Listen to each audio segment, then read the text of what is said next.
It was a really, really scary moment. That's never ever happened to me backstage. Like I said, I've done 31 shows before. I've never come off stage and really worried about my health. I thought about my kids. I thought about all this stuff, and I'm like, am I fucking dying here? Like, what's going on? Just couldn't breathe. And it was very, very scary. Very scary moment.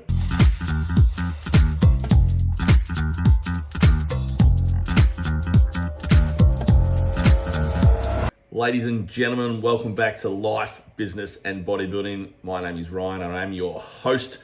Today's topic, I'm going to discuss peak week and the number of different types of peak weeks that all different kinds of athletes do into their bodybuilding shows. I'll obviously run through some of the ones that I've done in the past that have worked and that have not worked.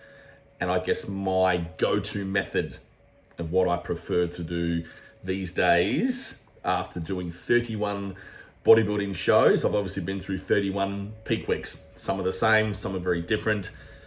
But over the last couple of years, we've sort of figured out, Scotty and myself, what has kind of worked best for us.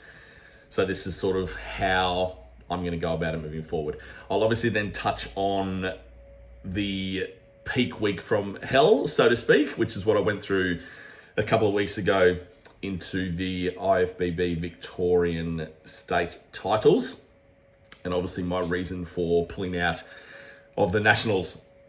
Never ever pulled out of a show in my life, so it was incredibly disappointing to have to do so, but health comes first. So I'll run through, for example, what happened last week as well, so stay tuned for that.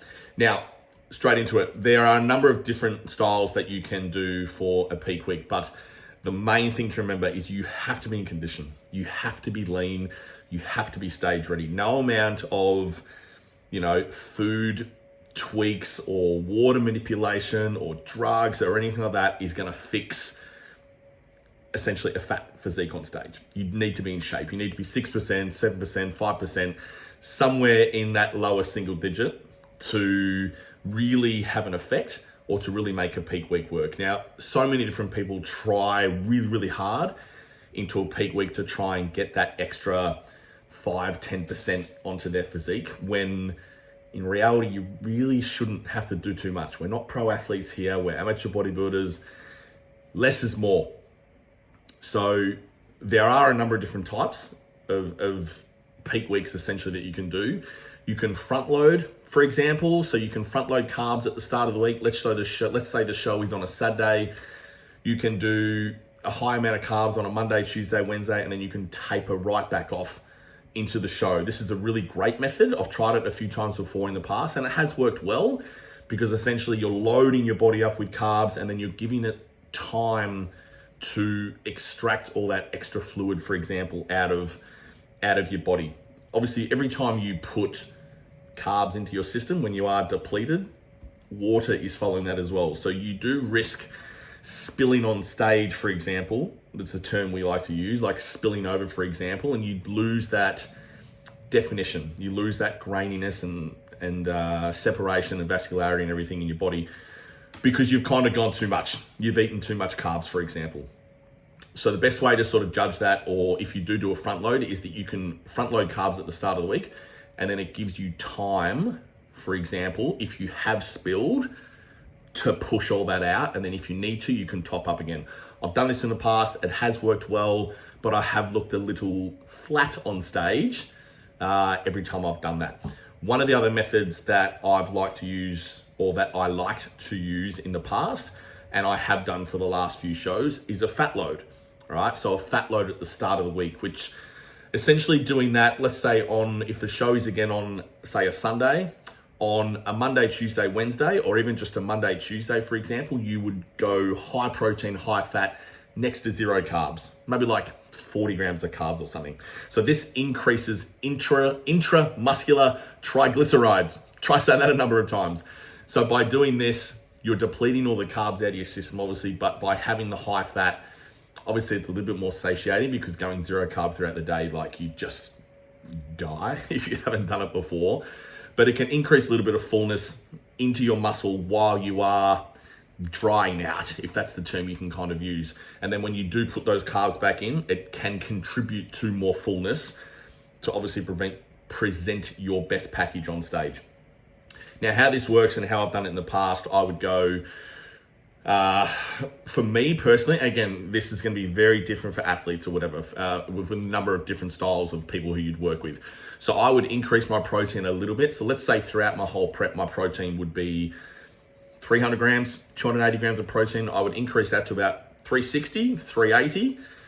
My carbs would drop way down to 30 or 40 grams, for example, and that would only be from cashews or almonds or peanut butter or something that I would be having with the meat product, or meat food rather. And my fats, I would go right up to about 160, and that would come from salmon, avocado, nuts, olive oil, this sort of stuff. And I would, that calorie balance, for example, would be kind of similar to what I was prepping on. So let's say, for example, last few weeks I was doing, say, 3,000 calories, and that was a mixture of obviously the protein, carb, and fat. Me doing high protein, high fat, 160 grams of fat, 380 grams of protein, and 40 grams of carbs is going to be somewhere around that 3,000 calorie range. So I'm not going too far over what I was doing, okay? Now, what I would essentially do is Monday and Tuesday, I would do that fat load. Then Wednesday, Thursday, Friday, I would carb up, okay? And I would I can tolerate a lot of carbs. So I would go anywhere from 800 to 1,000 grams 3 days straight.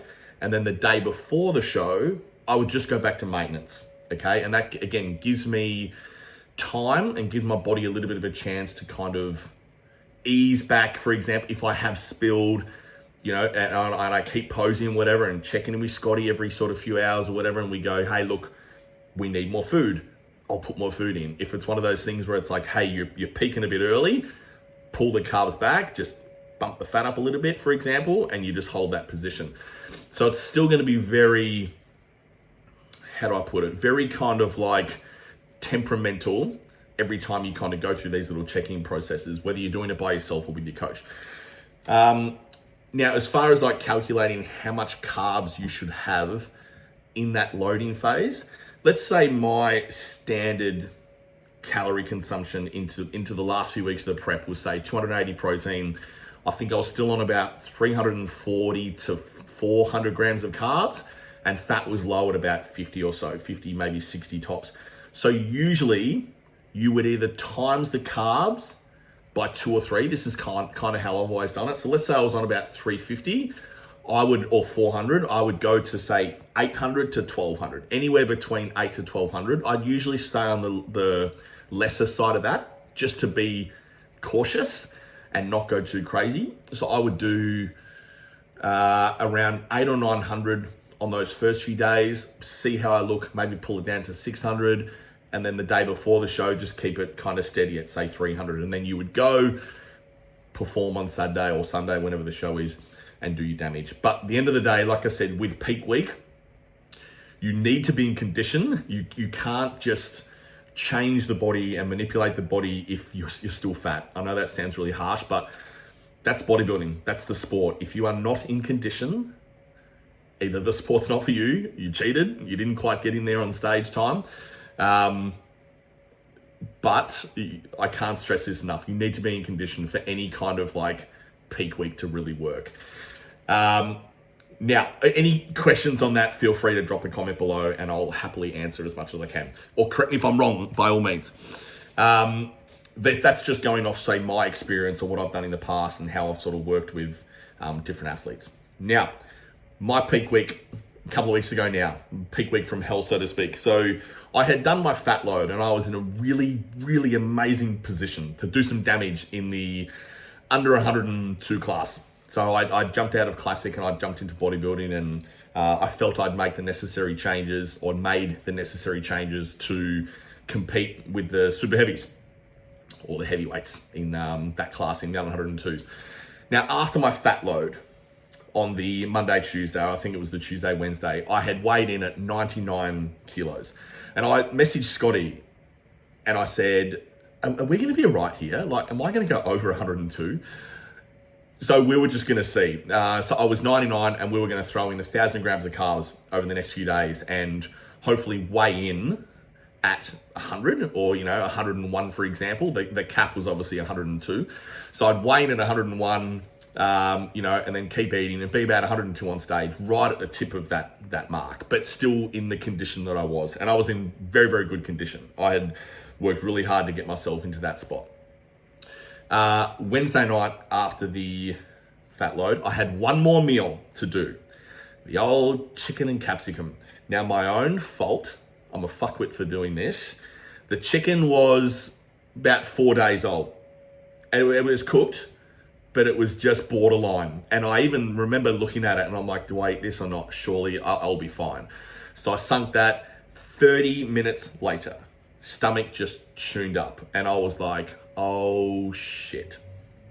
Literally. Ran to the toilet. My apologies, my special viewers. Water. Just water. And I was in for a long haul.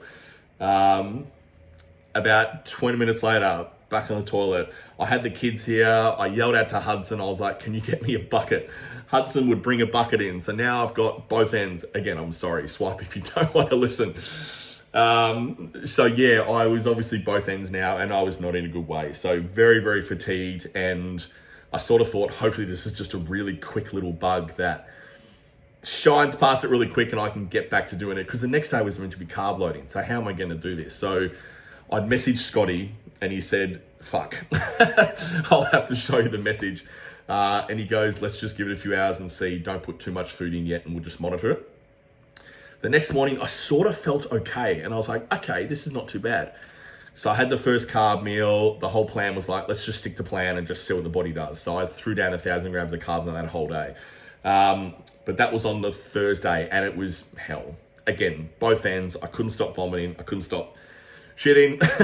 And it ended up really, really bad. So I kept feeding and I kept feeding this virus or bug or whatever the hell that was inside me. So I had done that Thursday night. Again, now Friday morning, I was like, okay, like not too bad again. You know, it seemed to be in the morning, I wasn't too bad. And then from sort of 11 o'clock, it just turned to shit, literally. And it just kept getting worse and worse. So Saturday was registration and weigh-in day. And I remember Scotty messaging me. He goes, are you going to be able to make registration? And I said, I'm not quitting this show. I've got, jokes aside, people that want to see. I had already paid for the event. My family was going to be there, my kids, everything. I wanted to perform in front of my friends and family. So I was never going to miss this show, regardless of what package I kind of put up. And it got to a point on the Saturday morning, checking was at 11. Scotty goes, can you come up with a quick pose first? And I'm like, I will try my best. Still vomiting Saturday morning by this point. I had walked into Scotty's office, took my clothes off, for example, posed or whatever. And he was like, holy shit, like you are inside out peeled. And I said, yeah, because I've got fucking nothing in me, mate. So obviously like I was still very, very sick on that day, but he was really impressed with the package. Obviously I was flat, but I was inside out peeled, ladies and gentlemen. You could see shit I've never seen before. I had never had my glutes that striated before. My hammies were popping, anything. I had lines in my calves I'd never seen. I had lines in my face. But every time I posed, I just like almost fell to the floor. And he goes, are you going to be able to hold a pose? And I said, look, I'll hopefully Brett just runs us through one round. So I went and weighed in and went and lined up, got the tan, all that sort of stuff. I weighed in at 91. Now remember the plan, I was 99 kilos on the Wednesday night. The plan was to be about 101. I weighed in at fucking 91 kilos. I probably could have sucked down and done like under 90s. So obviously, like I said, the condition was great, but I was extremely, extremely flat. So come time of the show, the night before, Scotty's messaging me constantly, just checking in, which was really beautiful of him. And he was like, are you still right to compete? And I said, yeah, I'll be fine. I'm not great, but I'll be fine. Morning of the show, vomit. It just kept getting worse and worse. And I got to the show and I remember even Brett came up to me and he's like, you are not looking good. I was like, no, I'm not. Face is sunken in. I'm just like a zombie. Chatting with Bryce and Maddie backstage. It was always good to hang out. And Jackson was there, obviously. And then it got time to sort of go pump up backstage or whatever. And I remember I said to Scotty, I was like, I need another minute. He goes, fuck, really? So I went out through the crowd. Forgive me if I was rude to anyone that stopped and wanted a conversation. I was not in a good way. I'm just like, hey, yeah, I'll get back to you. And I just literally went to the bathroom, vomited. This is about 35 minutes before walking out on stage. So I was still not good. And I went backstage, Andrew kind of tamed me. I'm sitting there and I'm like doing push-ups and stuff and I feel nothing. I have zero pump in my chest or zero glycogen whatsoever because everything was just out both ends, like I said. So I couldn't get a pump backstage. My legs and glutes were separated as all heck, which was great, but I just couldn't get the upper body working, so to speak. Now, backstage, pumping up or whatever, I'd gone out, we'd done the round. Even when flexing, like I was like shaking, and that's not me. Like I pride myself on being a really good poser, and I just wasn't able to hold any poses. I was really dry. There was a point there where they're like, I hope they get us off stage soon because I'm literally about to pass out. Anyway, we went off stage and I'm really struggling to get my breath here. I was extremely dehydrated, obviously. And then obviously we went through our routine. So I kind of went up. I don't even know how I got through that routine. I think it was just practice so many times in my head. You guys know I love my performances and I love doing the routine. So to be able to still go through that, that was no issue. But then as I was, if you watch back the routine, I get up very, very slow. As I was about to go off stage, Tony's like, oh no, you're placed like here. And I'm like, oh fuck, okay. So we're standing there next to Dylan and Chase, two great mates of mine. Congrats to those boys again. You both look phenomenal. And yeah, Tony's like, third place, Ryan. I was like, great. So I went in there. As the girls were putting the medal around my neck, I had the white was coming down. I've passed out before when I climbed Everest, another story for another time. And I felt the white coming down. And I'm like, stay with it. Don't pass out on stage. Don't pass out on stage. Don't pass out on stage. And I was dizzy. And then as we sort of got the medals and I walked off stage, stumbled down the stairs, grabbed onto a thing, and I just couldn't breathe. All of a sudden, I just blocked up. I was doing this and I just could not get any air into my lungs. And Jackson, I remember, come up to him, bless his soul, save my life. He's come up, he's like, bro, what's up? And I kept saying this. Obviously, if you're listening to it, you can't see me doing this on YouTube, but I'm like, and I'm just grabbing my throat. I said, I can't breathe. And he's like, take a seat. And there was another guy there, and again, forgive me, I said this on the post, I don't know your name. If you see this, please reach out to me because I owe you a lot. You really helped out backstage and kept me calm. And I remember Jackson quickly went and got Scotty. So I had Scotty and Jackson come back, and I really appreciate everyone being around, but it was also one of those things, like I just kind of wanted Jackson and Scotty there to just like calm me down because clearly I was having a pretty big panic attack at this point, and obviously I was extremely dehydrated from obviously no food or water being able to stay in my body, and I'd obviously just put my body through this competition. So, and I remember Scotty said to me, try to calm down because it looks like you're having a pretty bad panic attack here. Look, if you pass out, it's okay. We've got you. And then I just passed out. And I just kind of closed my eyes and I just like fell to this chair. And I was out for like just a couple of seconds or so. And then I remember Jackson specifically kind of grabbing me by the face like this. And he goes, look at my eyes. Just look into my eyes. And I'm like, oh, wow, you're so pretty. He goes, look in my eyes, and you just follow me. So he's sort of like, I'm looking dead in his eyes right now, like this. And he goes,